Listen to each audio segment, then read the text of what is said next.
Sveiki atvykę į Massey Ferguson vaizdo įrašų seriją How-To. Šiame vaizdo įraše nagrinėsime, kaip įvaldyti DNAV transmisijos nustatymus. Norėdami pradėti, įeikite į pagrindinį meniu. Tada spustelėkite transmisijos nustatymų meniu. Ekrane pasirodys visi galimi nustatymai. Pirmiausia, šiame ekrane informuojama, kokiu važiavimo režimu dirba mūsų traktorius, rankinės ar automatinės transmisijos konfigūracija, taip pat lauko ar transporto režimas. Pirmasis nustatymas susijęs su numatytuoju traktoriaus paleidimo greičiu važiuojant pirmyn ir atgal. Spustelėkite reikšmę ir nustatykite ją pagal savo poreikius. DNAV transmisijoje įjungimo greitis išreiškiamas važiavimo greičiu tiek rankiniu, tiek automatiniu režimu. Atkreipkite dėmesį, kad pakeitus numatytai greitį važiuojant pirmyn, atbuliniai eigai taikoma vertė sinchronizuojama, kad būtų naudojama ta pati vertė. Jei pakeisite atbulinės eigos greitį, priekinės eigos greitis nebus pakeistas. Toliau pateikiami du parametrai susiję su transmisijos reakcija į greitėjimą ir lėtėjimą. Pagreičio nustatymas reguliuojamas trimis lygiais – mažas, vidutinis, didelis. Lėtėjimo nustatymas reguliuojamas 4 lygiais – labai mažas, mažas, mažas, vidutinis, didelis. Apatinėje eilutėje rasite du nustatymus – C1 ir C2, kurie atitinka du tikslinius važiavimo greičius, kuriuos galima konfigūruoti. Šiuos kreiserinius greičius galite įjungti vėliau, naudodami multipad valdiklio mygtukus. Tam tikrais atvejais svarbu apriboti didžiausią traktoriaus greitį.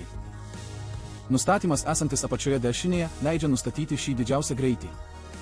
Akceleratoriaus pedalo eiga pati prisitaiko prie nustatyto didžiausio leistino greičio. Toliau pereikite į antrąjį nustatymų puslapį. Pirmasis parametras atitinka atbulinės eigos agresyvumą, reguliuojama 4 lygiais. Tai leidžia traktoriui būti labiau arba mažiau agresyviam keičiant važiavimo kryptį. Kitas parametras yra susijęs su transporto prižiūrėtoju. Reguliuojamas nuo 0 iki 30%, šis nustatymas leidžia daugiau ar mažiau sumažinti variklio sūkių dažnį, kad būtų išlaikytas norimas greitis ir arba trauka. Kuo didesnis procentas, tuo daugiau variklio sūkių dažnio svyravimų leidžiama.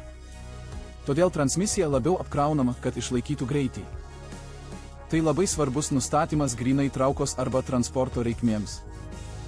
Greitėjo prižiūrėtojas, esantis iškart po, leidžia daugiau ar mažiau sumažinti kardaninio veleno sūkių dažnį esant dideliai variklio apkrovai. Kuo mažesnė procentinė dalis, tuo mažiau gali kisti kardaninio veleno sūkių dažnis, o tai labai svarbu naudojant kardaninį veleną. Toliau stabdžių pedalų galima įjungti neutraliąją padėtį. Stabdydami galite naudoti tik stabdžius, o transmisija persijungs į neutralią padėtį, kad galėtumėte tiksliai ir patogiai dirbti. Galiausiai galite įjungti sukabinimo efektą, kai reikia atlikti sudėtingus darbus, pavyzdžiui, stumdyti silosą arba įvažiuoti į storą mėšlo krūvą. Šis nustatymas išjungia transmisiją, kai variklio apkrova yra per didelė. Taip optimizuojamas stūmimo galia, apribojamas slydimas ir užtikrinamas didelis variklio sūkių dažnis, kad būtų pasiektas operacijoms reikalingas sukimo momentas. Dabar esate pasirengę visiškai išnaudoti traktorių su DNAV transmisija. Atėjo jūsų eilė išbandyti.